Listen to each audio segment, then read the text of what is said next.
দেশে আজ রেকর্ড সংখ্যক করোনা রোগী শনাক্ত হয়েছে। এমন পরিস্থিতিতে আইসিইউ কেন, সাধারণ বেডও অনেকে পাচ্ছেন না। কি করার দরকার আমাদের এরকম পরিস্থিতিতে? লকডাউন দেওয়া হয়েছে, কিন্তু সেই লকডাউন কতটা মানছি আমরা, বা লকডাউনটা কেমন হওয়া উচিত ছিল? এবং সেই সাথে দর্শক, করোনা যদি হয় এবং হাসপাতালে যদি সিট না পান, সেরকম মুহূর্তে কি কি পদক্ষেপ নেওয়া দরকার, সেই সকল বিষয় নিয়ে আজ আমরা বিশেষভাবে আলোচনা করব। আর আপনারা নিশ্চয়ই জানেন যে এরই মধ্যে একটি কথা আমরা শুনতে পাচ্ছি, সিনোভ্যাকের যে টিকা সেটি জুলাই মাসে আসতে যাচ্ছে, এবং আরেকটি কথাও শুনতে পাচ্ছি, অ্যাস্ট্রাজেনেকার টিকা খুব দ্রুততম সময়ের মধ্যে হয়তো আমরা পাচ্ছি না, যদিও সরকার চেষ্টা করছে কোভিশিল্ডের মাধ্যমে এই টিকাটি, কোভ্যাক্সের মাধ্যমে এই টিকাটি আনবার জন্য, কিন্তু তারপর সেটা কবে পাবো সেটা এখনো নিশ্চিত নয়। তাই মিক্স করে, অর্থাৎ একটি টিকা যদি অ্যাস্ট্রাজেনেকার হয়, আরেকটি টিকা সিনোভ্যাক বা ফাইজারের দেওয়া যায় কিনা, সে বিষয়টি নিয়ে অনেকেরই প্রশ্ন আছে। সেই প্রশ্ন নিয়েও আমরা আলোচনা করব। সবাইকে এই সকল প্রসঙ্গ নিয়ে স্বাগত জানাচ্ছি প্রশ্ন উত্তরে করোনা ভাইরাসে। আমি অন্তরা বিশ্বাস। দর্শক, আজ আমাদের সঙ্গে শুরুতেই রয়েছেন অধ্যাপক ডাক্তার এএসএম আলমগীর, প্রধান বৈজ্ঞানিক কর্মকর্তা, আইইডিসিআর। আপনাকে স্বাগত জানাচ্ছি আমাদের এই আয়োজনে। শুরুতেই যেটা জানতে চাই সেটা হচ্ছে, এই যে রেকর্ড সংখ্যক মানুষ করোনায় আক্রান্ত হলো, মূল কারণটা কি? আমরা নিয়ম মানিনি সেটি, নাকি ভারতীয় ভ্যারিয়েন্ট খুব দ্রুততম সময়ের মধ্যে ছড়িয়ে গেছে, যেটা আসলে আমরা মানে কিছু দিয়ে কিছু করতে পারছি না? ধন্যবাদ আপনাকে আমাকে আমন্ত্রণ জানানোর জন্য, এবং নিউজ 24 সকল দর্শককে শুভেচ্ছা। আসলে যে অনেকগুলো ফ্যাক্টর একসাথে হয়ে আসলে এই জটিল অবস্থা ধারণ করেছে। যেটা হয়েছে যে, আপনারা জানেন যে ভারতের গত 2-2.5 মাস যাবত ব্যাপকভাবে সংক্রমণ হয়েছে। সেই সংক্রমণের একটি ভাইরাস ছিল ডেল্টা ভ্যারিয়েন্ট। আবার সেটা সীমান্তবর্তী এলাকাগুলোতে আমরা যদিও চেষ্টা করেছি সেটা স্লো ডাউন করার জন্য, যেন দেরিতে বাংলাদেশে ঢুকে, এবং সেটা আমাদের লিগাল যে বর্ডার গুলো আছে সেখানে রেস্ট্রিকশনস করে। আপনি জানেন বাংলাদেশের প্রায় তিন তিন ভাগের বা 4/3 আমাদের ভারতীয় বর্ডার দিয়ে ঘেরা, এবং আমাদের অবাধ যাতায়াত আছে বেশ কিছু জায়গায় যেগুলি বৈধ নয়, সেখানে থেকে রাখাটা অত্যন্ত মুশকিল। এটা গেল একদিক, সেটা হচ্ছে ডেল্টা ভ্যারিয়েন্ট যেটা ছড়িয়েছে সীমান্তবর্তী এলাকাগুলোতে। এবং আপনাদের সবার মনে আছে যে রোজার ঈদে আমরা যে লক্ষ লক্ষ কোটি মানুষ গ্রামে চলে গেছি, সেখানেও যাওয়ার পথে যেমন একটা প্রচুর ভিড় পেরিয়ে যেতে হয়েছে সবাইকে, এবং তারপরে বাড়ি যাওয়ার পরে যারা আমরা সংক্রমণ নিয়ে বাড়িতে গেছি, আমাদের বয়োজ্যেষ্ঠদের আমরা সেই ভাইরাসে সংক্রমিত করেছি। সেখানে 1-2 জন থেকে 5-10 জন করে ব্যাপারটা আসলে এই দুটো মিলিয়ে এটা এখন এই পর্যায়ে এসছে। এবং পরবর্তী পর্যায়ে আমরা যখনই বাংলাদেশ সরকার বিভিন্ন ধরনের পদক্ষেপ নিয়েছিল, আমরা কিছু কিছু জায়গায় সেটা নিয়ন্ত্রণ করতে পেরেছি। সেটা হচ্ছে যে পর্যটন কেন্দ্রগুলো বন্ধ করে দেওয়া, কিংবা বিয়ে বাড়ি বন্ধ করে দেওয়া, কমিউনিটি প্রোগ্রাম গুলা, জনসমাবেশ, কিন্তু ছড়িয়ে গেছে এখন, এটাই বাস্তবতা। এবং একটা সময় আমাদের দেশে মানুষ কেউ কেউ বলা শুরু করছিল, যদিও তার কোনো সাইন্টিফিক ব্যাখ্যা নেই, যে আমাদের গ্রাম অঞ্চলে করোনা হয় না ইত্যাদি ইত্যাদি। সেটা আপনারা দেখেছেন, আসলে যেখানে আপনি ভাইরাসে এক্সপোজ হবেন সেখানে আসলে আপনাকে ভাইরাস দ্রুততম সময় আক্রমণ করবে। সো এখন যেটা হয়েছে যে বাংলাদেশে প্রায় 50টি বেশি ডিস্ট্রিক্টে এখন কিন্তু 17-10 ভাগের উপর সংক্রমণ, এবং 30টি বেশি ডিস্ট্রিক্টে 20 ভাগের উপর সংক্রমণ, অর্থাৎ সারা দেশেই জুড়ে আছে। এখন আজকে যেটা আপনারা দেখেছেন, সর্বোচ্চ সংখ্যক রোগী আজকে আইডেন্টিফাই হয়েছে, বা 104 জন মানুষ মারা গেছে, তো এটা অত্যন্ত দুঃখজনক। এবং এগুলিতে আমাদের আচরণগত কিছু ব্যাপারও আসলে আছে, যে স্বাস্থ্যবিধি গুলো আমরা মানতে বলি সবাইকে, যে কোনো ভাবেই আমরা মানাতে পারছি না, বা সাধারণ মানুষও সেখানে বা স্বতঃস্ফূর্ত অংশগ্রহণ করছেন না, যার জন্য ব্যাপারটা আসলে আস্তে আস্তে আরো উদ্বেগজনক অবস্থায় চলে যাচ্ছে। জি, মানে উদ্বেগজনক বলতে মানে বেশ বড় রকমের উদ্বেগেরই কারণ রয়েছে। এরকম পরিস্থিতিতে আমরা নানা রকমের লকডাউন দেওয়ার কথা ভাবছি, সর্বাত্মক লকডাউন, কঠোর লকডাউন, কখনো বলছি সাধারণ ছুটি, আবার লকডাউন দিয়ে গাড়ি চালু রাখছি, আবার গার্মেন্টস চালু রাখছি, আবার অফিস আদালতও কিছু খোলা রাখছি। মানে কি করা আসলে দরকার ছিল আমাদের এই মুহূর্তে, যেন চেক অ্যান্ড ব্যালেন্স হয়? নাকি চেক অ্যান্ড ব্যালেন্স করতে যে আমরা কিছুই ব্যালেন্স করতে পারছি না? আসলে যেটা হচ্ছে যে সরকার যেসব বিধিনিষেধ আরোপ করেছে সেগুলো যদি আমরা সঠিকভাবে পালন করতে পারতাম, সেখানে হয়তো সংক্রমণ সংখ্যা আমরা একটা নিয়ন্ত্রণের মধ্যে রাখতে পারতাম। কিন্তু ব্যাপারগুলো হয়ে গেছে যে দেখেন যে আমরা বলেছি চলাচল করা যাবে না, সাথে সাথে বা যদি আপনি বলেন যে আগামী পরশু থেকে সবকিছু বিধিনিষেধ আরোপ হবে, আজকে সবাই মিলে দল বেঁধে আমরা বাড়ি যাচ্ছি, আবার আমরা যখন বিধিনিষেধ আরোপ করছি কেউ ঘর থেকে বের হবেন না, সবাই রাস্তায় বের হচ্ছে না, আমরা বলছি এক জেলা থেকে আরেক জেলায় যাবেন না, সবাই এক এক এক একদল লোক যাচ্ছে, আবার আমরা কেউ কেউ বলছি আমরা এগুলি এই সব লোক যে ঘর থেকে বের হচ্ছেন তারা আবার আমরা বিভিন্ন গণমাধ্যমে দেখছি যে তারা ভোগান্তির শিকার হচ্ছেন। তাদের তো ঘর থেকে বের হওয়ার কথা না, তারা ভোগান্তি এক জেলা থেকে আরেক জেলায় যাওয়ার কথা না, সেটা সরকার নিষিদ্ধ করেছে এবং সেখানে রাস্তায় বেরিয়ে তারা ভোগান্তিতে পড়েছেন। এটা কি জনগণের যেই কয়জন মানুষ এগুলি মানছেন না, এটা তো তাদেরকেও দায়িত্ব নিতে হবে। এবং কিন্তু কিন্তু অনেকে আবার বলছেন যে শহরে থাকলে মালিক তাদের বেতন দেবেন না, তাই তারা গ্রামে চলে যাচ্ছেন, কারণ শহরে থাকাটা একটা খরচের ব্যাপার। তো এরকম ক্ষেত্রে আসলে মানে কি সিদ্ধান্ত নেওয়া যেতে পারে? এখন যেটা আসলে আসলে সিদ্ধান্ত হয়েছে 1 জুলাই থেকে, সেটা হচ্ছে আসলেই আপনি ঘর থেকে বের হবেন না, এটি বাস্তবতা। শুধু ইমার্জেন্সি সার্ভিসেস অথবা ইমার্জেন্সি হাসপাতালে যাওয়া ছাড়া ঘর থেকে বের হওয়া নিষিদ্ধ, এবং সেটা সরকার কঠোরভাবে পালন করবে। আগামী 7 দিন লাগলে, 14 দিন লাগলে, 21 দিন লাগলে, 28 দিন, এবং এটাই সংক্রামকদের নিয়ন্ত্রণের ভাইরাস ট্রান্সমিশন যদি আপনি বন্ধ করতে চান আপনাকে এটা করতেই হবে। এবং সাথে সাথে যারা ইমার্জেন্সি সার্ভিসেস বের হবেন বা জরুরি কাজে বের হবেন, তারা ঘর থেকে বের হলে অবশ্যই মাস্ক পরতে হবেন। এটার কোনো বিকল্প এখন পর্যন্ত সারা পৃথিবীতে নাই, আমাদের কারো জানা নাই যে স্বাস্থ্যবিধি না মানলে অন্য শুধু শুধু টিকা দিয়ে হচ্ছে না, সারা পৃথিবীতে দেখতে পাচ্ছেন আপনারা টিকার পরে সংক্রমণ ছড়াচ্ছে। সো আমাদের যে স্বাস্থ্যবিধি মানতে হবে, এবং স্বাস্থ্যবিধি মানলে যে কোনো ভ্যারিয়েন্ট থেকে আপনি মুক্তি পাবেন, আপনাকে যে কোনো ভ্যারিয়েন্টে আপনাকে আক্রমণ করবে না, সেটা ভারতীয় হোক, সেটা ডেল্টা, সেটা আলফা, বিটা, গামা, যেটাই হোক। আপনি যদি সঠিকভাবে স্বাস্থ্যবিধি পালন করেন তাহলে আপনি আক্রান্ত হবেন না। এবং টিকা নেওয়ার পরেও করোনায় আক্রান্ত হচ্ছে মানুষ, কিন্তু তারপরেও আমরা টিকা নিতে চাই, আমরা যারা সাধারণ মানুষ আমরা টিকা নিতে চাই। এখন প্রশ্নটা হচ্ছে টিকা কবে নাগাদ পেতে পারি আমরা? জুলাই মাসে যে সিনোভ্যাকের টিকা আসার কথা, সেটা আসলেই বা মানে কত আসবে? আর মানে কোভ্যাক্সের কাছ থেকে আমরা মানে কোভ্যাক্সের মাধ্যমে আমরা কেন 20 লাখ অ্যাস্ট্রাজেনেকার টিকা সে কবে থেকে চাইছি, কিন্তু আনতে পারছি না। অনেক দেশে তো টিকার মেয়াদ শেষ হয়েছে, মানে নষ্ট হয়ে যাচ্ছে, কিন্তু তারপরেও আমরা আনতে পারছি না কেন? টিকা নিয়ে যে গ্লোবাল পলিটিক্স অথবা ব্যবসা, সেটা আসলে থাকবে, এবং এর ভিতরে কম্প্রোমাইজ করে আমাদের চেষ্টা করতে হচ্ছে।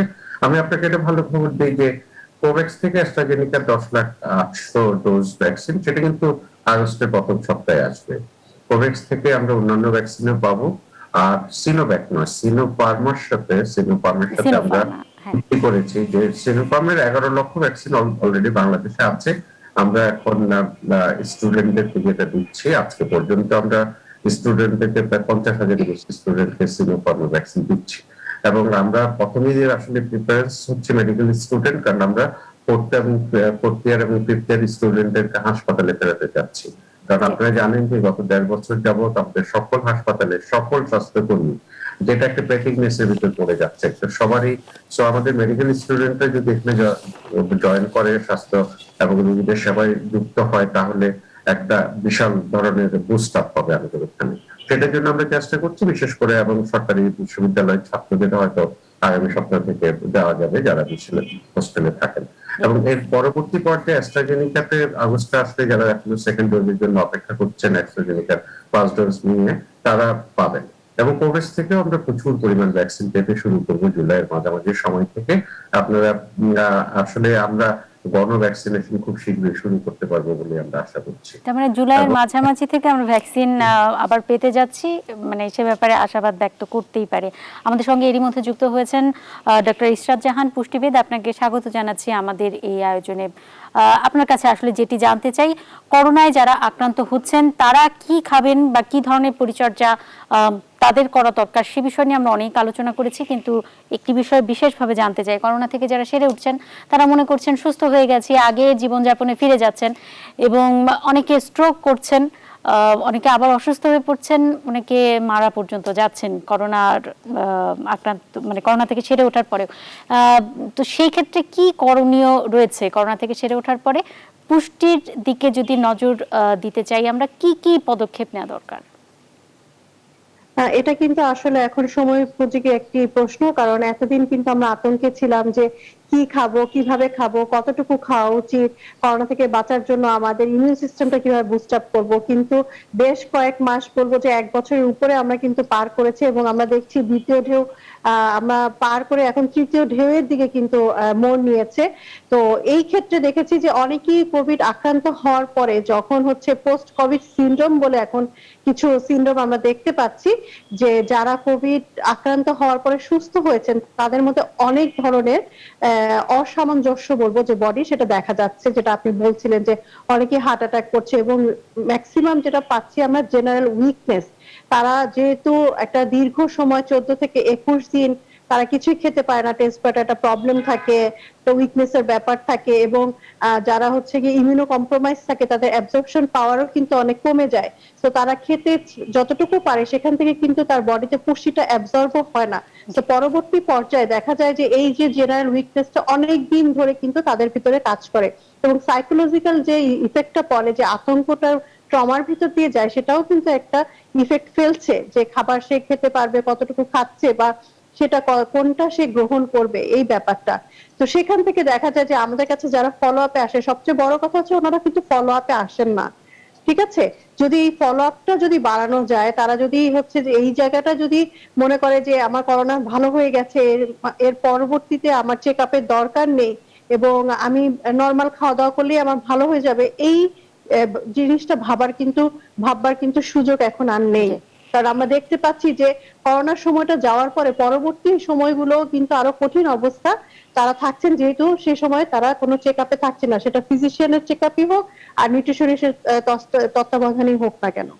অনেক ধন্যবাদ আপনাকে। কিন্তু করোনা পরবর্তী সময়ে, অর্থাৎ পোস্ট কোভিড যে ম্যানেজমেন্ট, সেটির ক্ষেত্রে দু একটি জায়গায় যে ইউনিটও খোলা হয়েছে, সেখানে দেখা যাচ্ছে যে খুব আহ, মানে দক্ষ বা অনেক দিনের অভিজ্ঞ যে চিকিৎসক, তাদেরকে রাখা হচ্ছে না।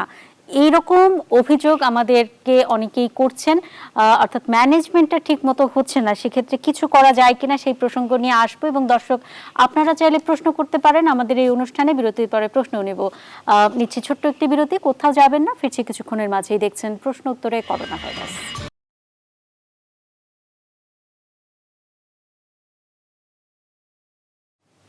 বিরতির পর আবারও স্বাগত। দেখছেন প্রশ্ন উত্তরে করোনা ভাইরাস। দর্শক, বিরতির আগে যে প্রশ্নটি রেখে গিয়েছিলাম, পোস্ট কোভিড সিনড্রোম নিয়ে অনেকেই চিকিৎসকের কাছে যাচ্ছেন, কিন্তু অনেকেই অভিযোগ করছেন যে সেখানে খুব অভিজ্ঞ চিকিৎসক থাকছেন না, যে কারণে তারা সঠিক চিকিৎসা পাচ্ছেন না। এই বিষয়ে কি বলবেন ডাক্তার এস.এম. আলমগীর? আমাদের অনেকগুলো হাসপাতালে এখন পোস্ট কোভিড সিনড্রোমের জন্য আলাদা কর্নারে করা হয়েছে। সেটা হয়তো প্রতিদিন খোলা থাকে না, সপ্তাহে 2-3 দিন বা 4 দিন খোলা থাকে। এবং আমাদের মনে রাখতে হবে যে সকল মানুষের কিন্তু পোস্ট কোভিড সিনড্রোম হয় না। শতকরা 10 থেকে 12 ভাগ মানুষের পোস্ট কোভিড সিনড্রোম হয়। প্রেডমিনেন্টলি মহিলাদের বেশি হয়। এবং এই যে পোস্ট কোভিড চিকিৎসার জন্য আসলে আমাদের যারা ডিউটি করেন, ডিউটি ডাক্তাররাই আসলে এই ট্রিটমেন্টের জন্য মধ্যে নেন। আপনি যদি কারো প্রয়োজন হয় তারা স্পেশালিস্টকে রেফার করেন। এবং এইসব জায়গায় আসলে প্রত্যেকটি ক্লিনিকে একজন বিশেষজ্ঞ চিকিৎসক বা একাধিক বিশেষজ্ঞ চিকিৎসক দিয়েই পরিচালনা করা হয়। যখন প্রয়োজন হয় বিশেষজ্ঞদের, তখনই আসলে তারা অ্যাটেন্ড করেন বা এইসব রোগী দেখেন। তবে মনে রাখতে হবে যে পোস্ট কোভিড সিনড্রোম হলে আমরা ইদানিং কালে যেটা মনে করছি যে আপনি করোনা নেগেটিভ হয়ে যাওয়ার 1-2 সপ্তাহের ভিতরে আবার করোনার মতো সাইন সিমটমস হয়ে আপনার কাছে ফেরত আসছে, এবং রোগীর বর্তমান ধারণা সে আবার আক্রান্ত হয়েছে, অর্থাৎ আবার জ্বর, কাশি, সর্দি, কাশি, গলা ব্যথা নিয়ে আসছে। সেটাই আসলে পোস্ট কোভিড সিনড্রোমের প্রিডমিনেন্টলি এরা। এছাড়া পায়ে ব্যথা বা যেরকম বললেন যে উইকনেস একটা ব্যাপার। তবে সবার যে দীর্ঘমেয়াদী চিকিৎসা লাগবে তাও না, কিন্তু অনেকেরই লং কোভিড বা 9 মাস পর্যন্ত, 1 বছর পর্যন্ত চিকিৎসা লাগতে পারে। বিশেষ করে অনেকের লিম্বে যে ব্যথাটা থাকে বা উইকনেসটা থাকে, সেটা অনেকদিন থেকে যায়। আবার মনে রাখতে হবে যে যাদের কোমরবিডিটি আছে তারা কিন্তু যদি একটু অবহেলা করেন তাহলে বিপজ্জনক অবস্থা তৈরি হতে পারে। যেমন আমাদের আমি আমি আপনারা আসবো এই প্রসঙ্গে আরো বিস্তারিত আলোচনা করতে। গুরুত্বপূর্ণ একটি আলোচনা প্রসঙ্গ এটি, কিন্তু একজন দর্শক অনেকক্ষণ ধরে অপেক্ষা করছে, আমরা তার প্রশ্নটা আগে নিয়ে আসি। দর্শক, আপনার নাম বলে প্রশ্নটি করুন।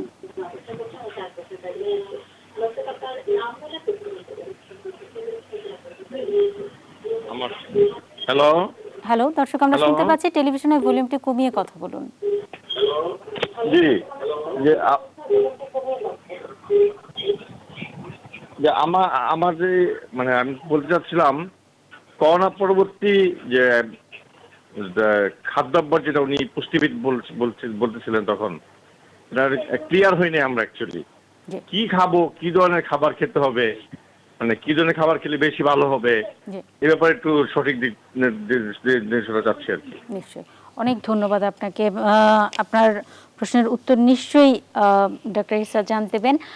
আরেকটু যদি পরিষ্কার করে বলা যায় যে কি কি খাবো আমরা, কি কি খাবো না, কারণ আমরা হয়তো বা বলছি যে ভিটামিন এ খেতে হবে, ভিটামিন বি খেতে হবে, কিন্তু কোন খাবারে ভিটামিন এ, কোন খাবারে ভিটামিন বি, এটা আসলে আমাদের খুব বেশি জানা নেই। এই জন্য কি কি খাওয়া যাবে বা কি কি খেতে হবে বেশি একটু যদি স্পষ্ট করে বলতেন। এবং সেই সাথে আরেকটি প্রশ্ন আমি করতে চাই, সেটি হচ্ছে অনেকেই এই করোনাকালে ভিটামিনের যে সাপ্লিমেন্ট সেগুলো আসলে খেয়েছেন, চিকিৎসকের পরামর্শ না নিয়েই অনেকে খেয়েছেন, মনে করেছেন যে এটা খেলে ভালো হবে। সেটার বিষয়ে আপনি কি বলবেন? এটা কতখানি খাওয়া যাবে বা কতদিন যাবত কতটুকু পরিমাণে খাওয়া যাবে? প্রথমে দর্শকের প্রশ্নের উত্তরটা দিয়ে নিচ্ছি। সেটা হচ্ছে উনি যা খুব চমৎকার ভাবে জানতে চেয়েছেন যে আসলে কি খাওয়া উচিত। প্রথমেই আমাদের আসলে ৬টা খাদ্য উপাদান আমরা বলি যে প্রতিদিন আমাদের খাওয়া উচিত সুস্থ থাকার জন্য। সেটা হচ্ছে carbohydrate, protein, fat, vitamin, minerals. হ্যাঁ, এখন স্বাভাবিকভাবে যারা হচ্ছে জনগণ আছেন তাদের জন্য এটা বোঝা খুব কঠিন। তো এই জন্য খুব স্বাভাবিকভাবে যদি বলি যে আমরা পুরো বেলার খাবারটাকে ৬ ভাগে ভাগ করব। একটা হচ্ছে সকালের নাস্তা, দুপুরের খাবার এবং রাতের খাবার। এটা হচ্ছে বড় ৩টা খাবার। আর হচ্ছে মিড মর্নিং মানে ১০টা থেকে ১১টা একটা স্ন্যাক্স খাই। ইভিনিং এ আমরা একটা স্ন্যাক্স খাই, যেটা চা বিস্কিট অনেক সময় হয়। এবং বেড টাইম মানে ঘুমাতে যাওয়ার আগে, কারণ নরমালি সুস্থ থাকার জন্য আমরা বলি যে ঘুমাতে যাওয়ার ২ থেকে ৩ ঘন্টা আগে রাতের খাবারটা শেষ করা উচিত। তাহলে সেই খাবারটা ভালোভাবে হজম হয় আমাদের শরীরে। যেহেতু রাতে যদি আমি ৯টার মধ্যে খাবারটা শেষ করি, তাহলে আমি ঘুমাতে যাব ১১টা বা ১১:৩০, তখন কিন্তু আমি সকালে যদি ৬টায় উঠি তাহলে বিশাল একটা সময় আমার পেটটা খালি থাকে। এর জন্য বেড টাইমে আমাদের হালকা স্ন্যাক্স টাইপের একটা খাবার নেওয়া উচিত। এখন আসছি যে কি খাবো? আমরা খাবো হচ্ছে গিয়ে নরমালি ভাত, রুটি যেটা আছে সেটা। যদি সেটা লাল আটার রুটি হয় এবং লাল চালের ভাত হয় তাহলে সবচেয়ে ভালো হয়।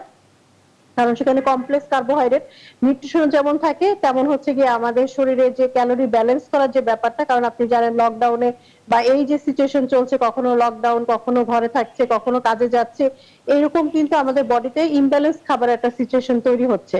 তো এর জন্য এমন একটা খাবার চুজ করা যেটা আমাদের বডির জন্য হেলদি। ঠিক আছে, বিশেষ করে সাদা রঙের যে খাবার, সাদা চাল, সাদা আটা, চিনি, হ্যাঁ, এই জিনিসগুলো যতটা কমিয়ে ফেলা যায় ততটাই কিন্তু আমাদের শরীরের জন্য মঙ্গল। কোমরবিডিটি যেমন ডায়াবেটিক, হাইপারটেনশন, এইসব অসুখগুলো হওয়ার জন্য কিন্তু ওজনটা বেশি হয়, এবং ওজনটা বেশি হয় এই ধরনের খাবার খাওয়ার জন্য। পাশাপাশি প্রোটিন জাতীয় খাবার, যেটা হচ্ছে একদম উনি ক্রয় ক্ষমতার মধ্যে, যদি কেউ মাছ মাংস খেতে পারে খাবে, যদি না হয় তাহলে কমপক্ষে একটা ডিম যাতে প্রতিদিন খায়, ডাল খায়, সেটার ব্যবস্থা রাখতে হবে। এবং যদি ১ গ্লাস দুধ খেতে পারে বা ১ গ্লাস না খেলে ১ কাপ অন্তত দুধ খেতে পারে, ঠিক আছে, তার বাজেটের মধ্যে উনি যতটুকু পারবেন সেভাবে খাবেন, তাহলে প্রোটিনের অংশটা তার হয়ে গেল। তারপর ভিটামিন মিনারেলস বলতে আমাদের খুব বেশি আমরা করব না, দামি খাবার না, একদম দেশীয় যে মৌসুমী ফল এবং সবজি যেগুলো হয়, শাক হয় ক্রয় ক্ষমতার মধ্যে, সেগুলো যদি আমরা রাখি, বিশেষ করে একটু কালারফুল যদি থাকে, নরমালি আমরা সবুজ রঙের ফল এবং সবজি বেশি খেয়ে থাকি, কিন্তু লাল, হলুদ, কমলা, বেগুনি, এগুলো যে ফল আছে এবং সবজিগুলো আছে, শাক আছে, সেগুলো আমরা খাবার চেষ্টা করব, কারণ বিভিন্ন কালার থেকে কিন্তু বিভিন্ন পুষ্টি ভিটামিনস গুলো আমাদের বডিতে আসছে। এবং পাশাপাশি চেষ্টা করতে হবে যে হালকা এক্সারসাইজ মানে হাঁটা চলা। আমি যদি বাসায়ও থাকি তাও আমার যে করিডোর বা বাসার যে জায়গাটা আছে সেখানে যাতে হালকা এক্সারসাইজ আমি একটু করতে পারি বা হাঁটা চলা করি, মানে বডির মুভমেন্ট যাতে থাকে। এভাবে যদি উনি তার খাবার এবং লাইফস্টাইলটা মেনটেন করে তাহলে কিন্তু এই করোনার না যে কোনো সময় কিন্তু উনি সুস্থ থাকার জন্য একদম ফিট। অনেক ধন্যবাদ আপনাকে, একেবারে বিস্তারিত বললেন বুঝি, এবং ভিটামিনের যে সাপ্লিমেন্টের বিষয়টা সেটা নিয়ে আসবো আপনার কাছে, কিন্তু আরেকজন দর্শক আছেন, তার প্রশ্নটা নিয়ে আসতে চাই আগে। দর্শক, আপনার নাম বলে প্রশ্নটি করুন।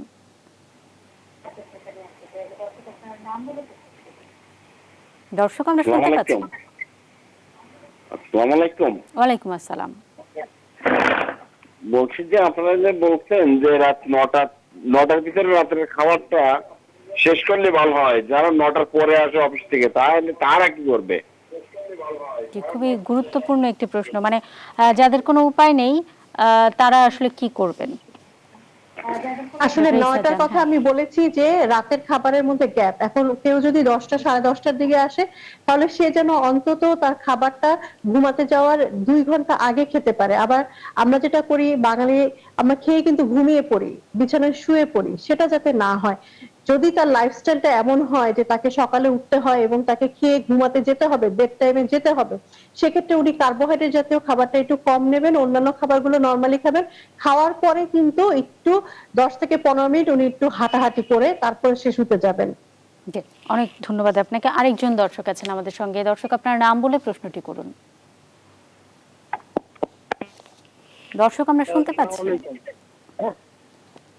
আমি গত 12 দিন আগে হঠাৎ করে সামান্য জ্বর ছিল, তার 1-2 দিন পর থেকে আমার গন্ধ এবং স্বাদ বন্ধ চলেছে। তো আমি টেস্ট করাইনি ওই সময়টাতে, বাইরেও যাইনি, সেভে ছিলাম। তো আজকে 12 দিন পরে আল্লাহর রহমতে আমি স্বাদ গন্ধটা ফিরে পাইছি। তো আসলে আমি কতদিন পর আমি আবার টেস্টটা করাবো, মানে নেগেটিভ? জি, ধন্যবাদ আপনাকে, বুঝতে পেরেছি আপনার প্রশ্নটি। ডাক্তার ASM আলমগীর, কতদিন পরে উনি টেস্ট করাবেন? এখন তো স্বাদ গন্ধ পাচ্ছেন। আসলে জাতীয় যে গাইডলাইন আছে, ন্যাশনাল প্রটোকল, আপনি যদি পরপর 3 দিন জ্বর কাশি সর্দি এগুলি না থাকে, অর্থাৎ কোনো সাইন সিমটমস না থাকে, আপনার আসলে টেস্ট করানোর প্রয়োজন নেই। আপনার যখন টেস্ট করানোর প্রয়োজন ছিল, আপনি তখন কিন্তু টেস্ট করাননি। এখন কিন্তু আর 14 দিন পরে এমনি আপনি ঘর থেকে বের হয়ে যেতে পারেন, আপনার টেস্টের প্রয়োজন নাই। আর যদি টেস্ট করাতেই চান নেগেটিভ রেজাল্টের জন্য, তাহলে অন্তত পক্ষে 14 দিন পরে টেস্ট করাতে হবে। অনেক ধন্যবাদ আপনাকে। আরেকটি বিষয় আমরা একটু জানতে চাই, রেজিস্ট্রেশন তো আপাতত বন্ধ আছে, যারা টিকা নিতে চান কিন্তু রেজিস্ট্রেশন করতে পারছেন না যেহেতু আমাদের কাছে পর্যাপ্ত টিকা নেই, তারা কবে নাগাদ রেজিস্ট্রেশন করতে পারবে? জুলাইতে তো টিকা আসার যে সম্ভাবনা সেটির কথা আমরা বারবারই শুনছি। আমাদের তো দেখুন আমাদের 72 লক্ষ মানুষ রেজিস্ট্রেশন করেছে।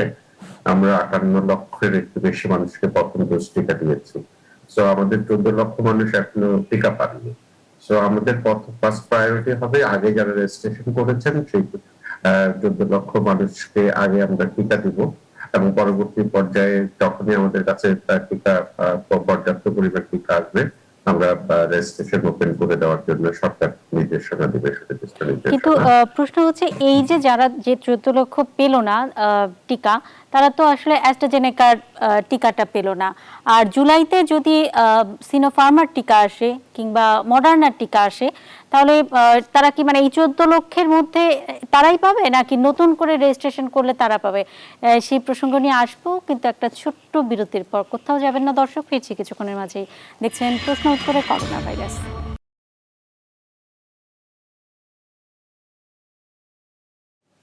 বিরতির পর আবারও স্বাগত। দেখছেন প্রশ্ন উত্তরে করোনা ভাইরাস। আমাদের সঙ্গে রয়েছেন ডাক্তার ASM আলমগীর, প্রধান বৈজ্ঞানিক কর্মকর্তা IUDCR, এবং রয়েছেন পুষ্টিবিদ ডক্টর ইস্টার জাহান। আপনাদের দুজনকে আবারও স্বাগত বিরতির পরে। আমাদের সঙ্গে একজন দর্শক আছেন, আমরা আগে তার প্রশ্নটা নিয়ে আসতে চাই।